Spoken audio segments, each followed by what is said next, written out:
Welcome to the official IIA podcast with your host, Alexander Gannon.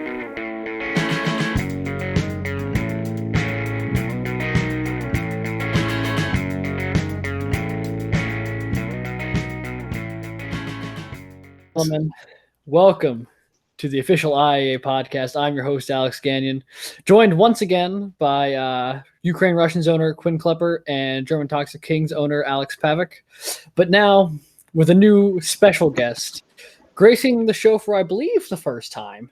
It is TimCo Iceball Club owner and CEO of TimCo, Tim Proctor. Welcome, man. Hello. Welcome. Thanks for having me. It's exciting to have you here, man. We've been wanting to have you on ever since some of the comments that were made last episode. But before we get into that, I do want to ask, how are you doing? How are you? Because we've never had an opportunity to actually have you on the show before. So how are you? I'm doing well, Mr. Commissioner, and I'm just happy to speak with my fellow managers in their panic bunkers, and happy to spend this time here. Finally happy to come on the show and set the record straight. We can't wait to hear what it is, because there was some lofty accusations that was made earlier. So one thing I love to do whenever we have a new guest on the show is talk a little bit about their team. But before I talk, I don't necessarily want to talk about the team right now, but I do want to ask what it was like being the championship team from last year, because you guys went on one hell of a playoff run that I don't think anybody saw coming. Came away as Casanova Cup champions. What was that like in the hours after winning the championship? It was a series of amazing throws, each member of our team putting in the extra mile that I never could have imagined they would. I feel especially fortunate that they've not only been a part of the IIA, but part of TimCo to deliver this win for our fans.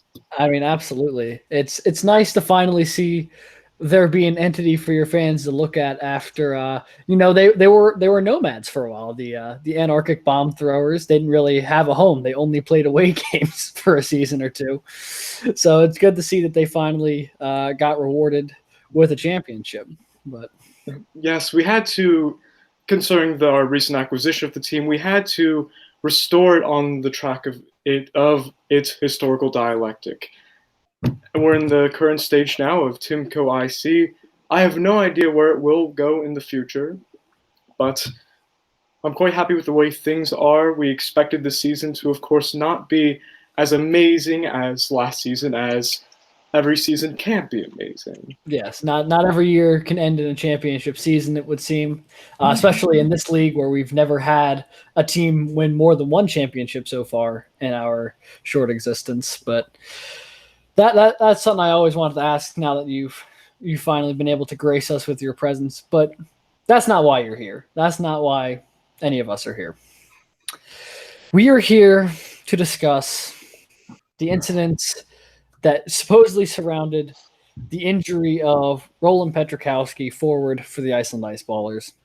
Now, it was mentioned last show by Ukraine Russians owner Quinn Klepper, who joins us here this afternoon, basically implying that after the 1-0 victory that Iceland had over the TimCo Iceball Club, with Pietryzkowski being the lone goal scorer, that he thought it was more than a coincidence that it was Pietryzkowski who was attacked in his home.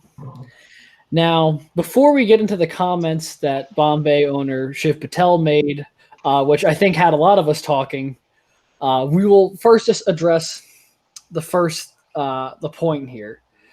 Tim, did you or your organization have anything to do with the home invasion on Roland Pietryzkowski? This is a false claim, and I do not blame those who make it, but I would like to... May I go into that defense? Or? Oh, absolutely. Please do. This is what we're here to hear. So I ask that everyone look towards the messages between Mr. Patel and my account. those fateful days after his and we will include that in our video. I will make sure we put that in so everyone can see the messages that went back and forth between the TimCo account and Shiv's account. Perfect. Well, I would ask everyone to wonder why this suicide term. Certainly this was not the case, yet it was thrown in at Shiv, almost asking for trouble. And then this is only followed by Shiv's natural concern. Did you have anything to do with this? Why are you saying this? And further claims are thrown out that Pietryzkowski, I also struggle with the pronunciation. It's a tough name for sure. That he was hanging out with bad friends, and how would we know any of this? Why would we know any of this? And I think Shiv also, or excuse me, Mr. Patel also suspected this, in that this account wasn't coming from TimCo, but a foreign operative working within the TimCo servers, having hacked in, or even in our staff. We do not know. We're currently conducting an internal investigation. But the additional thing with that is that he was so quick to send it to the IIA commissioner with the full knowledge that this would be shared with the public. Now, it may just be my own speculations, but I believe that he pursued this with knowledge of what the attack was supposed to be, a suicide, or at least what they would have us believe. I don't know the details, Mr. Commissioner, but I would like to request of the IIA that an investigation, a league-wide investigation, is addressed, or is pursued, I should say. So, just to make sure I have this right, are you suggesting that not only was the messages that transcribed between TimCo and Bombay started by a rogue operative in your organization, but also that, if I'm hearing this right, that Shiv's team, the Bombay Binocs, have something to do with the nature of Pietryzkowski's injuries? I don't make the second claim at all. I believe Mr. Patel had a suspicion that these messages weren't from the official TimCo accounts managers or admins. Okay.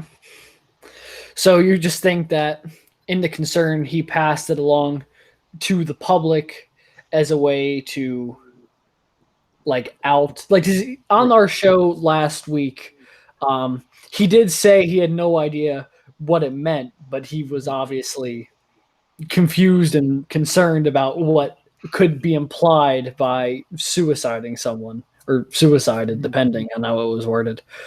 But so you're saying it's not that he has involved, but he's also assisting in trying to find this rogue operative. Again, I have no idea as to his official intentions, but that's how we've read the situation.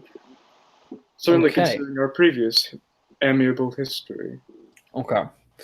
Now, you would understand, as Quinn mentioned, there's the Ukraine Russians organization were not the only ones who brought forth concerns about the nature of his injuries. AJ Lasik, the Soviet Russian Comrades owner, also voiced a similar thought to Quinn from his last episode. And also, a lot of fans have been worried in Merritt Island. The Moonlanders fan base has been up in arms lately after the Moonlanders 4-2 win over the TimCo Ice Ball Club, that Mansueto Cervantes was suddenly injured with a moderate injury for the next 8 games. Now, to some folks, these are coincidental, but some folks who are very passionate about the success of their team, like Moonlanders fans, like Russians or Comrades fans, they start pointing the finger because they think that something else is at work. And Quinn, I know you mentioned something trying to tie it back to last year's Energon situation, where you suggested that Tim's business practices may already be less than squeaky clean. Correct. So, would you have any response, Tim, to the allegations of not necessarily of what happened to Petrikowski, but as like, are you saying in any way, Quinn, that the events between what happened to Petrikowski and what happened to Cervantes are related? Well, I think for one is that this injury is well, I'm unaware of the circumstances of where this happened. I would presume on the playing field. I would imagine as well. No one has begun investigating it, as it was something that was reported by the team staff after the game. But naturally, teams who are, well, not even team, fans who are superstitious start trying to connect the dots, whether they're there or not, and start putting things together that may or may not be together. Yeah, and I could only speak to the other allegations that it's another move by disorderly elements within the IIA that I have no idea are so. Perhaps they're so bitter over last year's Casanova Cup victory. It's entirely possible. Or it could very well be actors independent of the IA who are envious of our successes in other endeavors in our amazing economy. I mean, all our possibilities, and I hope we'll get to the bottom of it soon. But I do have to ask, Alex or Quinn, while we're here, do we have any questions? Is there anything that we need to know? I have one. Go for it. So, Tim, you had requested an investigation throughout the IIA, throughout different teams, just a little bit ago. Are you suggesting that there could be some foul play between teams or like an inside ring going on to like maybe make sure some teams don't make it into the playoffs or don't get a Casanova Cup? I'm saying yes. Really? Yeah. What reason So- would these? Oh, go ahead. So you're saying that there could be a ring between players or even owners that could be some foul play going on. Our fears could very well be unfounded, as this specific claim against my team. But I believe that there are too many signposts that suggest that there is something going on that we need to investigate that could disturb the smooth business that the IA has managed up to this point. And as a team within that league, I feel a personal motivation for transparency within the league. So, boy, man, this show just keeps finding new ways to surprise me. Quinn, is there anything you want to add to the potential idea that there's? I'm assuming the word we're dancing around is collusion. Is that safe to say or no? I'd say that's safe to say. That does sound like what an internal ring dictating like games or like player safety. That does kind of sound what that sounds like. So if there is accusations of collusion, that is something that the league is going to take very seriously, because we run as transparently as possible and with the intent of the best competition possible, regardless of like other forces at work that want it to go one way or the other. It just doesn't work that way. So at the end of the day, the two teams will play the game. The better team will come out victorious. But Quinn, is there anything that what are your thoughts on this accusation of potential collusion? Well, I can say that I harbor no ill will towards TimCo Iceball Club. I believe we were knocked out by the Bullworms last playoffs. That would be correct, yes. Opening round matchup. Yep. And I agree with Tim here that we need as much transparency as possible within this league, because an incident like this must is until it becomes resolved, it could leave a stain on this league. And I think it's interesting that you bring up collusion, because the Alaskan Bullworms were they favorites coming into the finals last year, and they lost 3-1. So I feel some people could be a little sore after a loss like that. I could see where you'd be coming from, but to the same degree, neither team was favored to get that far at all. They were the That's 5 true. seed and the 7 seed, and if anything, it would the gripes I would imagine would be coming from the top seeded teams who got bounced earlier on in the playoffs, like a London Loan Sharks, like a Chinese Benevolent Dictatorship, teams who dominated the regular season and then struggled come playoff time. It's also true. It could be in any number of teams. Now that you say, I forgot that Bullworms were the 5 seed, so they might have just been happy to be there at that point, as I mean, that's some one way to look lower at it. seed teams I'm can sure be. if you ask the players, they'd say that they deserve to be in the finals through their Yeah. effort.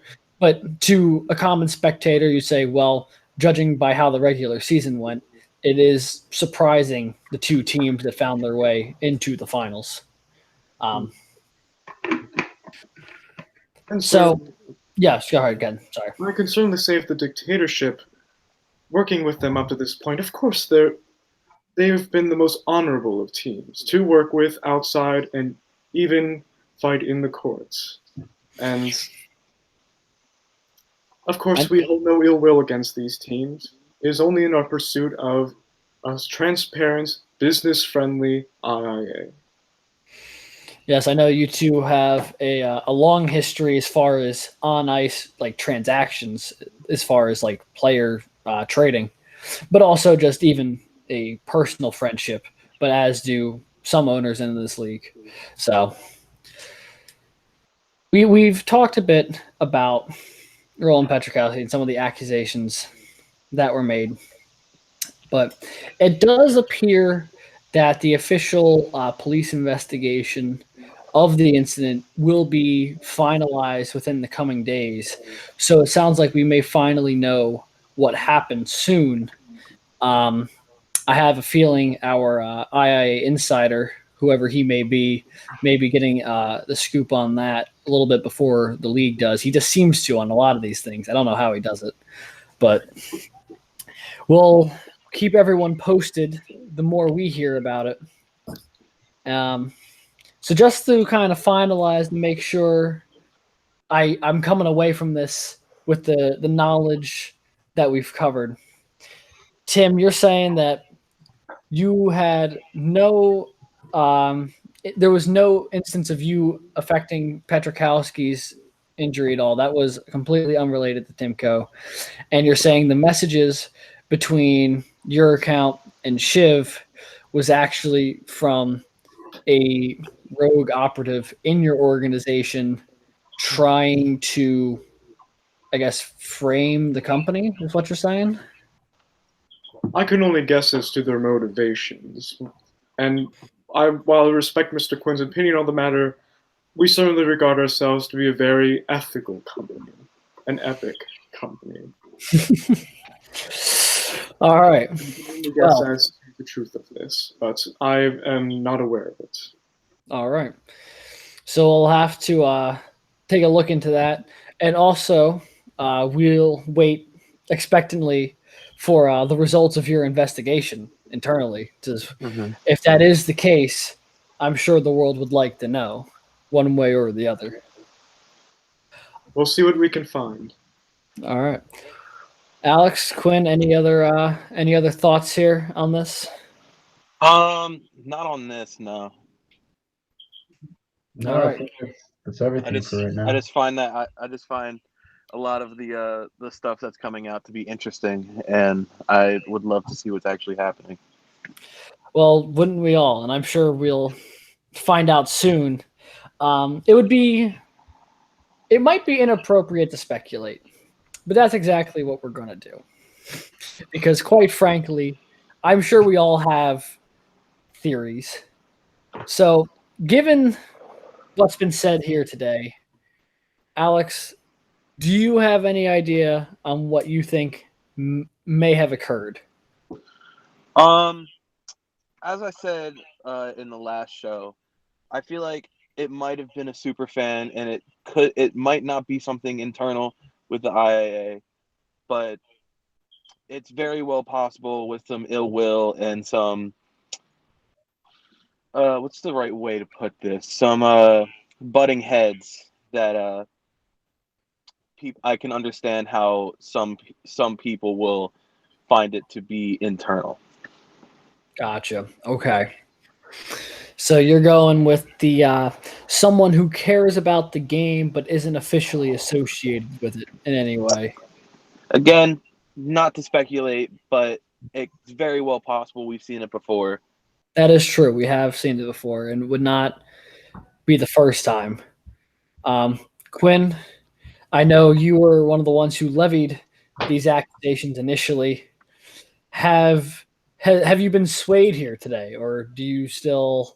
I've not been fully swayed. I still think that it's definitely somebody inside the IIA. I'm just which team or teams I don't know, and I'm awaiting further information. All right. And obviously, Tim, we've heard extensively where you stand on the matter. So I'd be remiss if we didn't take just a quick look at how things are going here. We're only one game farther removed from where we were last episode. So instead, we're going to take a quick look at the minor league standings just because that playoffs is coming up real soon. Only 2 games to go before the playoffs for those guys. Currently, it's the Australian Bushfires at 9-4 in first place. Owner Ian Kineski has really assembled a strong team there. Just made it. Oh, that's actually something we should talk about. The trade that just happened with the Bushfires and the Ukraine Russians, who we have here in studio. Quinn, what was the motivation to acquire his Kyle Doris? Because you gave up a fair price to get him. I did. Like I said in the last podcast, I was looking for a strong offensive player, and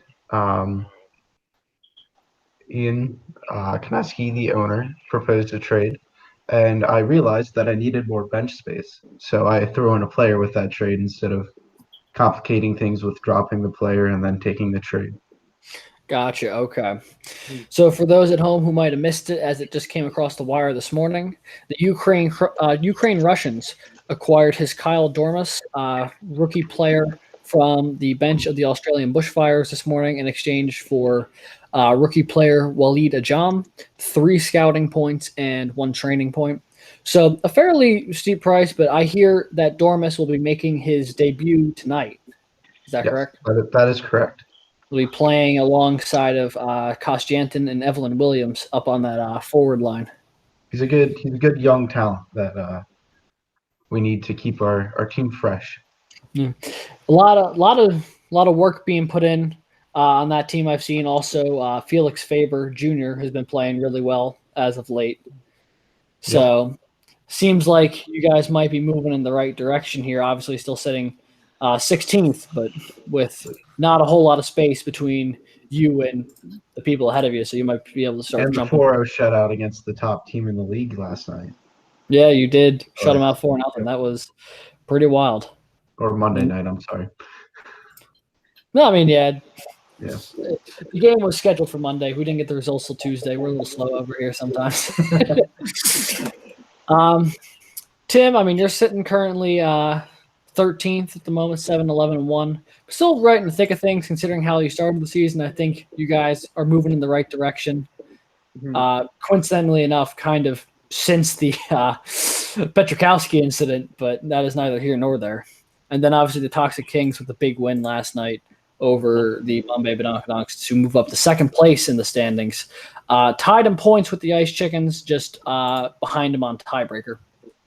But Yeah, looking at the minor league standings, the other top team it seems to be is the Notre Dame Baguettes, sitting at 8-5. They've been a real hit or miss sort of team. One game they'll win 7-1, the next one they lose 6-1. So I guess we'll see if they can put enough consistent efforts together in the playoffs.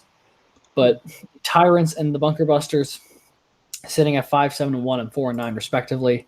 Not the best of seasons for either of them, but I think a lot of people expected going in the top two teams to beat the Baguettes and the Bushfires. So we'll see which one of those four find themselves in the promotion zone heading up toward the end of their playoffs. And we'll see which one of the major league teams is on the outside looking in for next season. But with that said, is there anything else that we want to cover on today's show? Because I know the big story was obviously the Pietryzkowski situation. But with that now addressed, is there anything else that we want to discuss, fellas? Chance to air any grievances, propose any theories. This isn't anything grievances or anything like drama related. But I would like to ask Tim what his plans are moving forward, getting into the getting closer to playoffs. Yeah, so I think at this point, with the series of minor injuries our team has received, at this point we'll be looking to shore up our current position and prepare for next season. All right. Solid. So potentially a seller at the trade deadline for future assets. It doesn't sound like you'll be like buying anyone, like acquiring stuff for like a playoff push. It sounds like more you'll just be kind of staying pat. Is that accurate to say? All right. Obviously. Oh, sorry. Go ahead. And certainly the Bombay Badonkadoks and Kansas City Astro Ice Chickens, I feel have been working for season after season up to this point. And it's their time to shine. All right. Giving someone else some time in the spotlight. All right. Obviously, Quinn, you voiced on the last show that you were looking to acquire a forward, and you've done just that. Alex, did you say you were looking at anyone or no? I couldn't remember. I said I was thinking about it, but I think looking after the previous game, I think I'm just gonna stay with my team for now, and get them all trained up and ready for our playoffs push. Yeah, I mean, we're almost there. Trade deadline less than a week away. Monday the 27th, I want to say, is the date. 8th, something like that. Coming up soon before game 22, which is only a few games away at this point. And then from there, it's only a couple of weeks till the playoffs. And there's quite the fight developing for those last couple playoff spots. There's, I would say, 5 or 6 teams all hovering right around that cutoff line. A couple are on the right side of it. A few of them are on the wrong side. But we won't get into a huge standings debate. That was last week, and we'll probably do that once a few more games get played. Our next episode will probably feature Bushfires owner Ian Kineski. We've been wanting to have him on the show for a while, and I like to refer to him as the analytics man of the ice ball world. He's going to be able to share some really cool stuff with us. Maybe not legally, just like trade secrets and all that helps his team, but kind of give an idea into the thought process over there. And also, obviously, if we have any updates on the Pietryzkowski situation or the potential accusation of collusion that was brought forth here today, then we'll definitely be covering that as well. But with that said, unless anyone else has got something they want to suggest, Quinn, you got anything? I mean, I was just looking at stats, and I'm still a little bewildered that I'm in last place with this tied for second in shot blocks. Yeah, that definitely doesn't help. I mean, it does help. It is confusing how you currently sit in that position. I know the team stats page was a little buggy yesterday when I was looking at it. It's like only the goals for was updated from game 19. And everything else was still after game 18. But even still, for a team that's so high in shot blocks, and so even defensive pressures, it is tough. I mean, that's just what happens when you can't get the ball in the back of the net consistently. But maybe Dormus will change all of that and send him on an absolute heater. Hopefully. Tim, any final thoughts here before we wrap up today? With the continuation of the season, I have my eyes on the Moonlanders for having a real chance at making it to the playoffs, in spite of their shortcomings earlier this season. I'm curious. Well, they have certainly been pretty strong as of late after their trade back after game 14 and a couple roster changes, even with their injury. They've won, I want to say like 3 of their last 4 of their last 5. Let me bring that up real quick. Because they did sit 4-10 after 14 games, now at 8-11. They've been one of the better teams in the league as of late. And without, I mean, I don't want to give pump their tires too much because they are still sitting 12th in the league. But considering that 4 games ago they were 16th, they're certainly moving in the right direction and only sit 6 points back of the final playoff spot. But with Tim down in his drink, I think that means it's probably time to wrap it up for the day. So, Tim, thank you so much for coming on, sir. I genuinely appreciate it. It was great to hear your side of the story, and we'll hopefully find what the truth is very soon. Indeed. So, Thanks for having me. Quinn, Alex, once again, pleasure as always, fellas. But Always. Always a pleasure. Always. So we'll probably have this episode up tonight, hopefully. It is. I guess that doesn't really matter because they'll hear it whenever it goes up. But our next episode is probably going to get recorded Sunday, the 26th or so. It will have Ian on, as I mentioned previously. But I'm Alex Gagnon, and this has been the official IIA podcast. Hope you all have a great day.